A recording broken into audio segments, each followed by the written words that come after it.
A dawn raid, a group of criminals kidnapped the woman's child.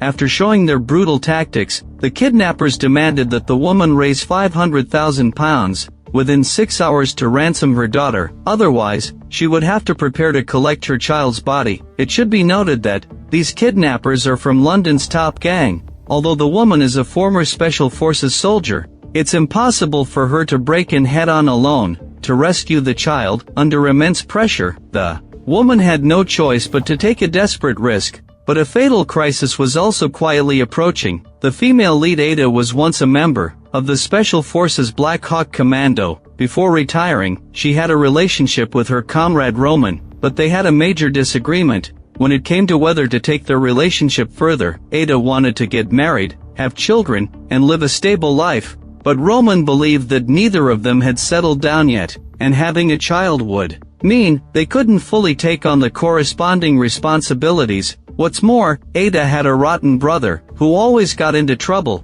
and Ada had to clean up the mess every time. This made Roman even more hesitant about their future, so he resolutely rejected Ada's proposal. In the end, the two chose to go their separate ways, and pursue different life paths. Many years later, while Ada was walking in the park with her daughter Charlotte, she unexpectedly met Roman, who was working as a private bodyguard. After greeting each other, Ada also introduced Roman to her daughter using sign language. It turned out that Charlotte was deaf and mute, but to Ada's surprise, Roman also responded with sign language. It seemed that during the years apart, both of them had learned some new skills. No wedding ring, I see.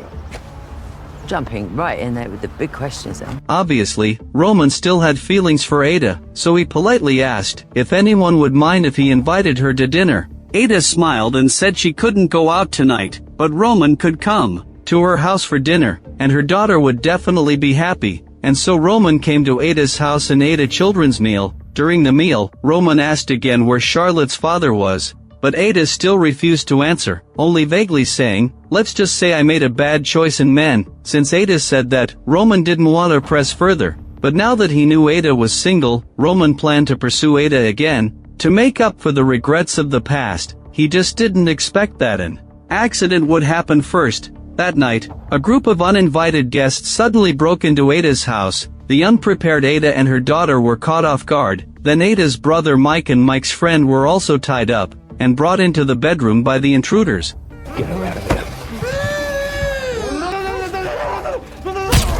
But the group didn't kill Ada's brother. The leader warned Ada, "Your daughter is coming with me. Your brother can live a few more days for now. Bring £500,000 in cash to the cafe at 6 tomorrow morning, if you dare. To be late, prepare to collect your daughter's body." After the group left, Ada held her daughter's toy and cried uncontrollably. Mike kept apologizing to his sister. When those people saw he couldn't repay the debt, they set their sights on Ada. They know about your Special Forces background, and they figure that with you I've got half a chance of... Ada was absolutely furious, but the most important thing now was to raise the money to save her daughter. So Ada immediately called Roman. The moment the call connected, Ada choked up as she explained the whole story, and said she was in desperate need of Roman's help. Roman didn't hesitate for a second, and immediately agreed to come over. Before long, Roman arrived at Ada's house, and he brought backup. It was Jack, their former comrade in arms, who fought alongside them. The group then began to discuss their plan. Nowadays, in London's criminal underworld, there are two major forces in control, namely Madame Fan and Mr. Bai. Madame Fan appears to be a serious and proper person, but she rules her criminal empire with ruthless tactics. Mr. Bai, on the other hand, is just as scummy as he looks. But another force has emerged recently, the Mushka Street Gang. Their power has been growing steadily, and they constantly stir up trouble everywhere. Even the police dare not approach Mushka District casually. Although the police attempted to impose London's first curfew in history, the outcome wasn't ideal. The two major gangs, led by Madame Fan and Mr. Bai, are still vying for the top spot. The situation is already on the brink of explosion. The criminal underworld of East London is on the verge of an all-out war. As she said this, Ada suddenly had an idea. If they robbed Madame Fan's jewelry store and framed Mr. Bai for it, they could not only get the money, but also provoke a conflict between the two factions. By then, They'll be too busy killing each other to trace it back to them, and Ada has a way to trick Madame Fan. That is, the information broker Thea. She's the most reliable source of information in London. If they can persuade Thea, the plan will succeed. Though Ada and Thea have a past grudge, this is the only option right now. Once they get the gems, they'll quickly find a jeweler to sell them, and then rush to Mushka district with the money. Before 6 o'clock to rescue Charlotte, the group then hurried to the jewelry store. Before the operation, Ada reminded her brother to stay in the car and watch it carefully, never come out and ruin things. After getting out of the car, Ada walked straight to the jewelry store's main entrance, while Roman and Jack hurried to climb the stairs with their equipment. Soon Ada rang the jewelry store's doorbell. When the clerk communicated with Ada through the access control system, Ada spoke in Russian. The clerk paused and asked if Ada could speak English, but Ada continued speaking Russian. Must be this Russian lady that's got an appointment to buy a ring. It's half an hour early, though. The clerk hesitated for a moment before pressing the door open button, but it wasn't yet the scheduled time with Roman and the others, so Ada didn't enter. Instead, she kept ringing the doorbell to distract the clerk. Finally, annoyed by the constant ringing, the clerk had to come open the door in person, and by then, Roman and Jack were ready. The moment the clerk opened the door, Ada punched him to the ground. Then Roman and Jack, who had successfully descended, surrounded the store from the back door. In just a few seconds, they gained control of everyone in the jewelry store. At this point, Roman planted several bombs. Ada told the female clerk to take her to the safe and open it. They successfully seized £100,000 in cash and a large bag of diamonds. After the group exited, the small bombs exploded immediately. The three didn't dare to linger for a second, so they quickly got into the car and fled the scene. 10 minutes later, they drove to Mushka district, because the diamond buyer required them to call him from a landline in Mushka district within 20 minutes, otherwise, the deal would be cancelled right away. The reason for choosing this location was that the police had little control over the area, but they hadn't driven far when a living person suddenly jumped out of the trunk. Naturally, this was Mike's doing. The man was a parking lot attendant. The attendant had tried to chase Mike away, but Mike had knocked him out and stuffed him in the car. As the group argued endlessly, a gang of robbers stopped their car. Ada didn't want to waste precious time, so she immediately pulled out her weapon. I'm a serious machine, bro. Back the fuck up. Go on the peria. At this point, the gangsters didn't dare to act up again, and had to let Ada and the others go. But just then, the parking attendant jumped out to cause trouble. Trying to escape, he kept kicking the trunk door, and accidentally detonated the bomb inside. Ada and the others were instantly blown away, in a daze. Ada remembered the past. Back then, Mike had endured a lot of abuse from their father. Ada had rushed in to confront their father, but before Ada could continue reminiscing, Roman pulled her back to her senses. There was no time to mourn the killed attendant. They were in a hurry to save Charlotte, but they hadn't walked far when they sensed something was wrong. Many gang members had gathered around, as if a big fight was about to break out. Not wanting to get into serious trouble, they quickly changed direction, but the next second, the opposite side opened fire on them. Ada calmly suppressed the enemy with gunfire, creating an opportunity for her teammates to move. This way, they took turns covering each other and sneaked into a building. They had planned to walk through the building to the other side. Unexpectedly, there were also a large number of gang members inside. Fighting was about to break out. Ada told Jack to take Mike to find a car, while she and Roman covered the rear. Soon they heard the sound of police cars, and realized that the Mushka gang was exchanging fire with the police. Once fighting broke out, it could never be a small incident. They could only blame their bad luck for having to run in here to make a landline call today. After that, Ada and Roman each took down several tough enemies, but Jack ran into trouble. Mike suddenly couldn't catch his breath. This made Jack very angry. How dare you have the nerve to struggle for breath? Your niece's life is hanging in the balance because of you. So Jack slapped Mike right away. Unexpectedly, Mike's condition worsened. His legs went weak and he collapsed to the ground. Just then, Ada and Roman arrived. But instead of blaming Mike, Ada hurried to comfort her brother. It turned out that Mike suffered from severe personality disorder and needed timely emotional guidance. With his sister's comfort, Mike finally cheered up again. Later, the group stole a car parked on the side of the road. they hurried to drive away from the scene, before a larger melee broke out. On the other side, Madame Fan had already learned that her jewelry store had been robbed. Don't be fooled by her appearance as a kind grandmother in front of her grandson. In reality, she's very cold-blooded and ruthless. After putting her grandson to sleep, Madame Fan opened the door to her secret room. All the jewelry store clerks had already been tied up and brought here, but before Madame Fan could interrogate them, the female clerk had already died of fright. Madame Fan began to interrogate the others. How the robbers knew there would be over £2 million worth of jewelry in the safe today. Madame Fan suspected there was a mole among the clerks. After killing 2 innocent clerks in a row, the last remaining clerk finally admitted that he had leaked the information to his former comrade Roman. The clerk hurriedly promised to catch Roman, begging Madame Fan to spare his life. But Madame Fan thought he was clearly no match for Roman, so she shot the traitor dead. Send someone to see Finlay the Vent.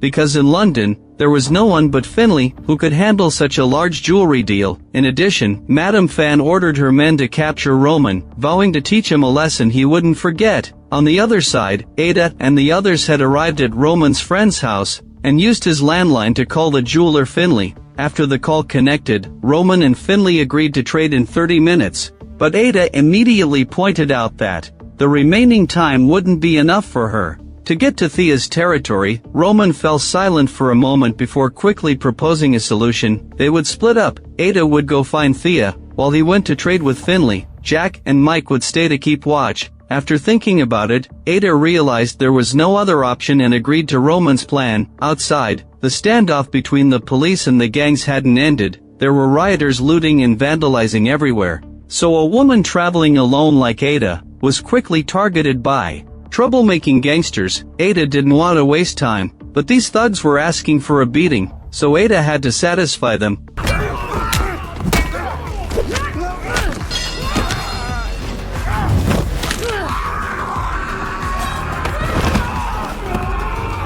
But before Ada could even get serious, all the gangsters were knocked to the ground, lying there groaning in pain. Ada paid them no more attention. She needed to hurry and keep moving. After that, Ada headed straight for the nightclub where Thea was. The receptionist looked shocked when she saw Ada.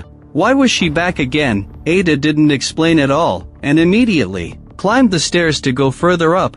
When she reached the correct floor, bodyguards immediately stepped forward to stop her. At first, Ada didn't want to force her way in, so she turned around and called over an old acquaintance. I'm here to see Thea.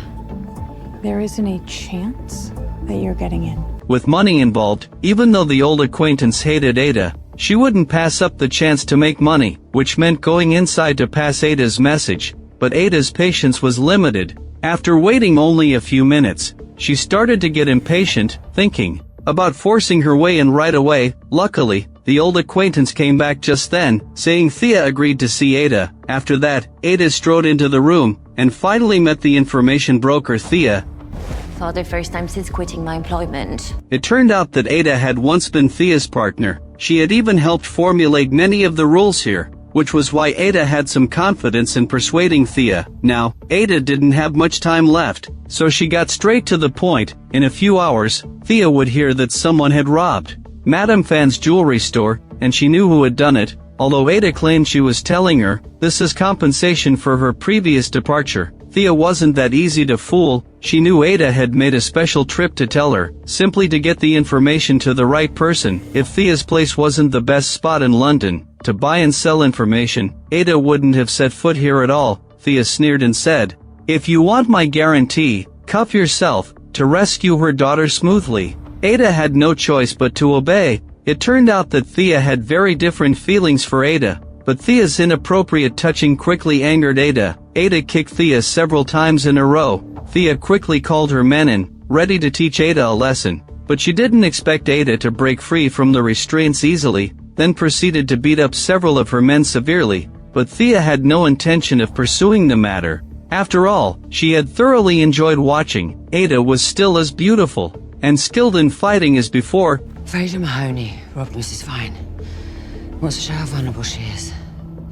Mahoney thinks the move will give him the neutral street support. Ada's progress was smooth, but problems arose on the other two fronts. Let's start with Mike and Jack. After Ada and Roman left, Mike vividly reenacted what had happened to him for Roman's friend. That day, Mike's boss invited him to meet at a small shop, but then the boss dropped a bombshell. At the time, Mike had been transporting drugs for a certain boss, and he would secretly take some himself, but the boss told Mike that a shipment had disappeared. What's worse, Mike was actually working for Mr. Bai. Mr. Bai would definitely hold someone accountable for losing so much merchandise, so they were ordered to repay £400,000, but the two of them couldn't possibly come up with that much money, so the boss planned to frame Mike as the scapegoat. In the end, even Ada and Charlotte got dragged into it, but the more Mike recalled, the more agitated he became, thinking about how his sister had always taken care of him, how she had even killed their terrible father to get rid of him,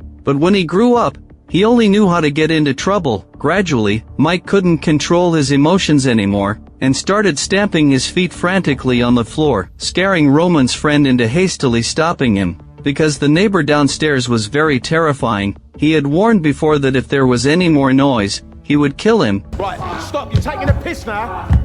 Sorry, Ada. Even though Mike passed out, the terrifying neighbor still showed up at the door. Even though the friend greeted him with a smile, the neighbor slammed the door open with one palm, then kicked the friend to the ground with one foot. Jack flew into a rage. He wanted to step forward to teach the neighbor a lesson, but the man was incredibly strong. Instead, Jack ended up getting beaten up. Seeing that the situation was getting out of control, Jack had to pull out his gun to subdue the violent neighbor. Only then did he get his revenge. If you ever come back anywhere near this place again, the last thing you'll ever see will be my raging eyes. Jack didn't let the neighbor leave until he nodded in submission, but Jack didn't expect that the trouble was far from over.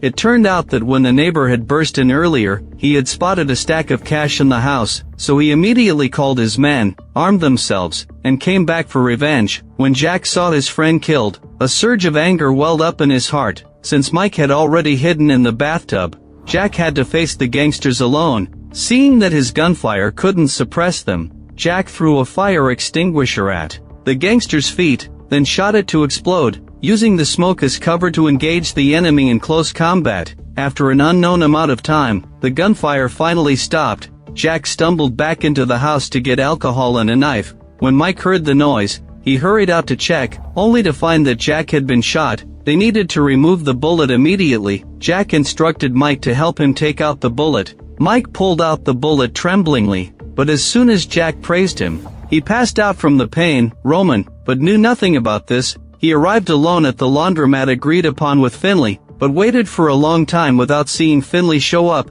Just as he started to feel uneasy, a taxi finally arrived to pick him up. Though Roman was unhappy about the sudden change of meeting place, he had no choice but to get in. Eventually, the car drove to the suburbs, and stopped in front of another vehicle, and Finley was waiting inside. Due to the special nature of their business, Finley had to be cautious for his own safety. After getting in the car, Roman handed over the stolen diamonds to Finley for inspection. In fact, Finley already knew the diamonds were stolen from Madame Fan, but he still planned to go through with the deal. 500,000, these diamonds. And what's in the pouch? Satisfied with that amount, these jewels? Roman knew Finley was definitely lowballing him, but saving someone's life was the top priority, so he had to nod in agreement. Finley immediately signed to his deaf-mute driver. After understanding, the driver took out his phone to make a call. Finley didn't expect Roman to understand sign language. Soon, someone delivered a box of cash. Roman took the box and counted the money quickly. After verifying the amount, he immediately pulled out his gun and pointed it at Finley, revealing that he could understand sign language. Finley had just told the driver to contact Madame Fan.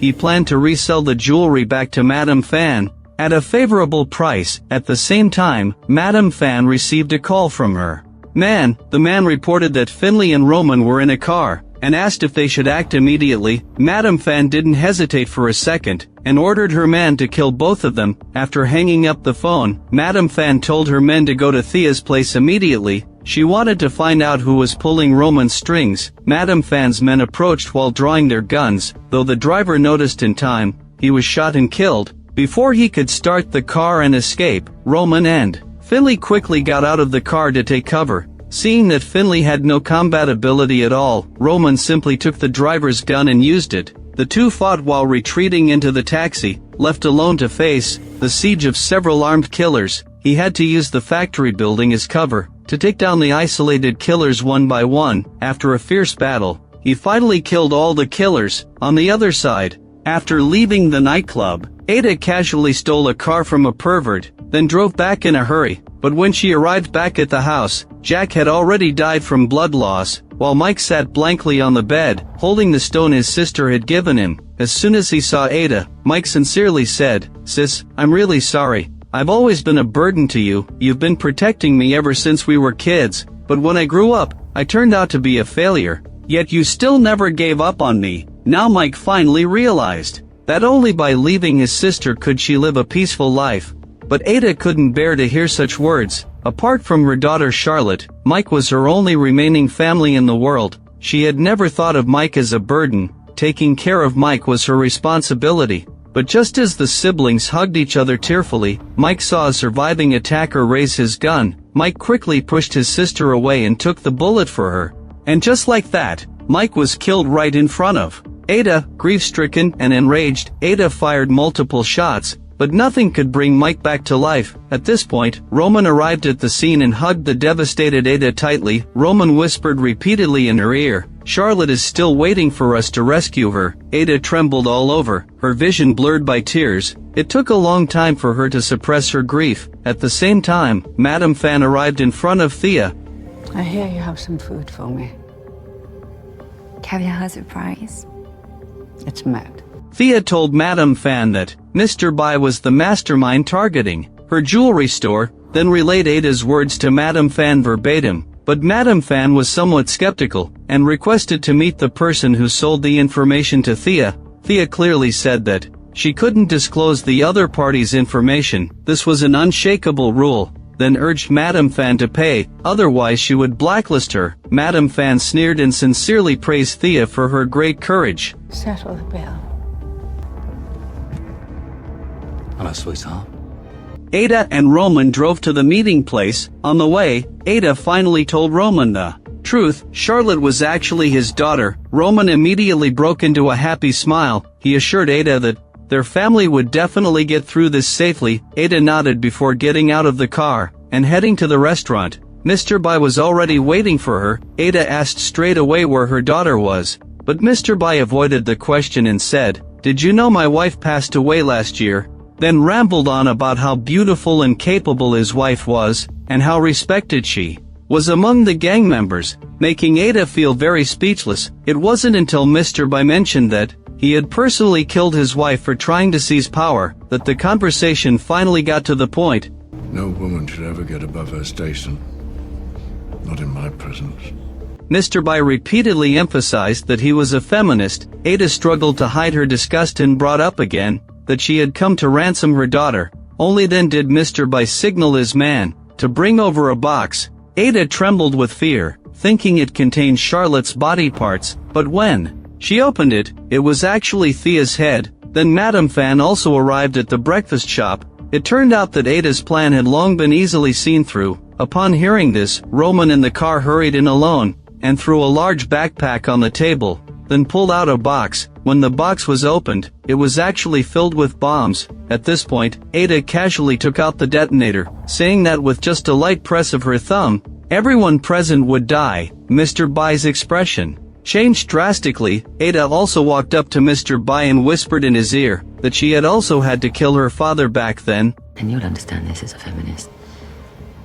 You can't let a man get too far above his station. Under the threat of the bombs, Mr. Bai had to order his men to lay down their weapons and bring Charlotte over to Ada. And just like that, Ada successfully rescued her daughter. Mr. Bai and Madame Fan fell into a standoff over the ownership of the money. But just as Ada and the others were about to leave, the Mushka Street gang suddenly jumped out to stir up trouble. These men quickly spotted Ada and the others, and mistook them for members of another gang. Ada quickly took out the bomb detonator to scare them, but then Madame Fan led her men to attack. A melee broke out in an instant. The three caught in the middle were likely to be accidentally injured. Ada had to activate the bombs in her hand, and only then was the crisis completely resolved, and their family would usher in a new life. The story ends here. Overall, the plot of this film is quite cliched, and the action scenes are nothing out of the ordinary. It can only be regarded as a mediocre film. If you enjoy my channel, please give it a thumbs up and subscribe.